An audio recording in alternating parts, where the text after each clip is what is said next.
Hello दोस्तों, और स्वागत है आपका अपने चैनल काजी देरा वाले में। और मैं लेकर के आया हूँ आपके लिए साइंस के मोस्ट इम्पोर्टेंट क्वेश्चन जो कि बेस्ड ऑन एनसीईआरटी होंगे, जो कि किसी भी एग्ज़ाम के लिए काफ़ी हेल्पफुल होंगे।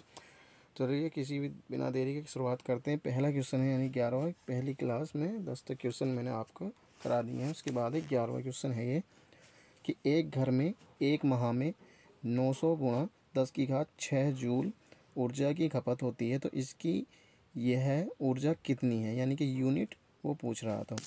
यानी कि एक यूनिट में कितने होते हैं, एक यूनिट में होते हैं 3.6 गुणा 10 की घात 6 जूल, और हैं कितने हमारे पास 900, यानी कि 900 बटे 10 की घात 6 और 3.6 गुणा 10 की घात 6, यानी कट जाएगा, जीरो ऊपर पहुँचेगा एक, यानी कि 9 चौक 36 और 36 से 250, अर्थात 250 यूनिट इसका सही आंसर होगा।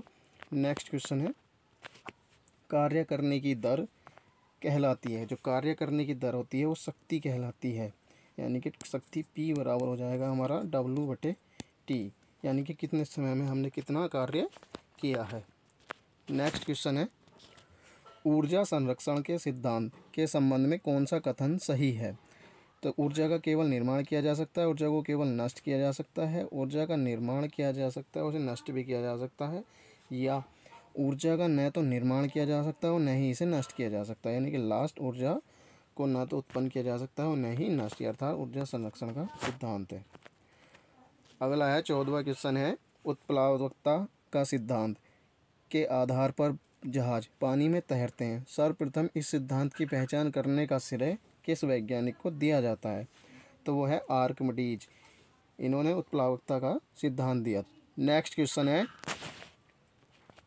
दाब को मापा जाता है द्रव्यमान और घनत्व के पदों में, किए गए कार्य के पदों में, या बल और क्षेत्रफल के पदों में, या बल और दूरी के। तो ये हो जाएगा बल और क्षेत्रफल के पदों में, यानी कि डेंसिटी यानी कि दबाव को मापा जाता है बल बटे क्षेत्रफल के पदों में। नेक्स्ट है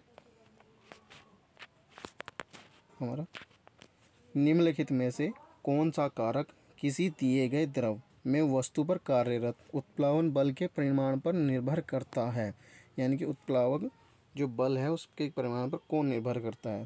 तरल पदार्थ के घनत्व में डूबी हुई वस्तु का द्रव्यमान, या डूबी हुई वस्तु का वजन, या तरल पदार्थ का घनत्व, या उसमें डूबी हुई वस्तु का आयतन, यानी कि सी इसका सही आंसर होगा।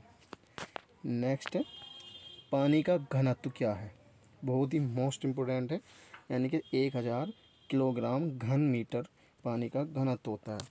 न्यूलैंड के आवर्ती वर्गीकरण में 10वां तत्व किसके जैसा दिखता है। न्यूलैंड के अनुसार जो होगा, जो 10वां तत्व होगा वो किसके अनुसार दिखता है, तो 10वां तत्व होगा हमारा तीसरे तत्व के अनुसार। नेक्स्ट है, निम्नलिखित में से ट्रायड डायबोनियर ट्रायड का प्रतिनिधित्व करता है।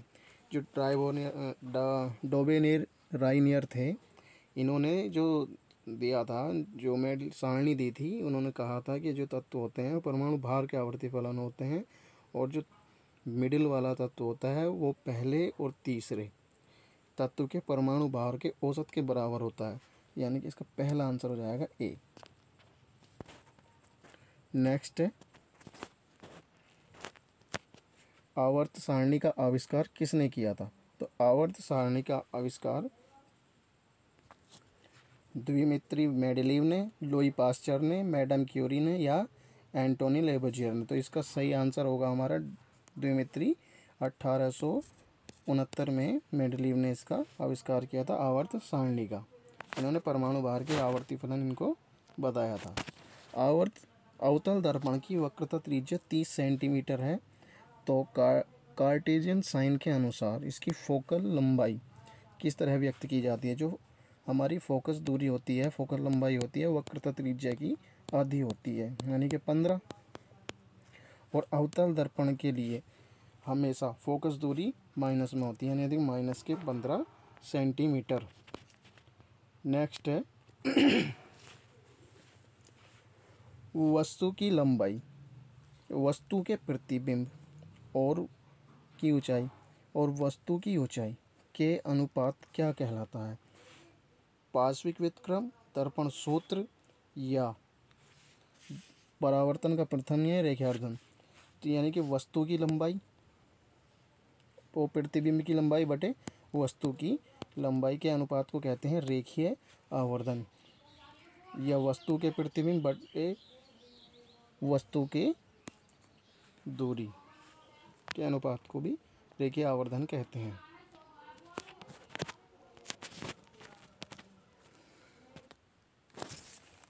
23वां क्वेश्चन है, प्रकाशिक तंतु किस सिद्धांत पर कार्य करता है? विसरण, पूर्ण आंतरिक परावर्तन, प्रकीर्णन या अपवर्तन। तो इसका आंसर होगा बी, पूर्ण आंतरिक परावर्तन। जो प्रकाशिक तंतु है पूर्ण आंतरिक परावर्तन पर कार्य करता है। इसके द्वारा शरीर के आंतरिक भागों में जो कमियां होती हैं उसका पता लगाया जाता है, और यानी कि एंडोस्कोपी में ये काम आता है। 24वां क्वेश्चन है, किसी व्यक्ति के निकट दृष्टि दोष को सुधारने हेतु किस लेंस का प्रयोग किया जाता है? निकट दृष्टि दोष यानी कि निकट दृष्टि दोष, यानी इसे में निकट की वस्तुएं तो आसानी से दिख जाती हैं लेकिन दूर की वस्तुएं नहीं दिखाई देती, यानी कि दूर की वस्तुओं को देखने के लिए अवतल लेंस का प्रयोग किया जाता है। अवतल लेंस मतलब अपसारी लेंस का प्रयोग किया जाता है। नेक्स्ट क्वेश्चन है,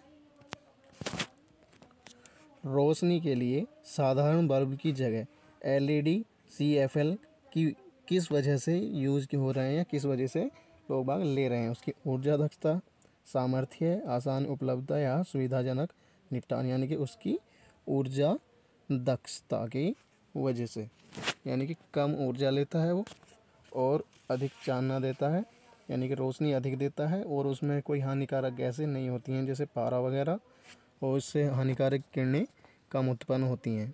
धन्यवाद। वीडियो अगर पसंद आए तो लाइक करें, शेयर करें और सब्सक्राइब करें, और इस तरीके की वीडियो देखने के लिए हमारे चैनल पर बने रहें।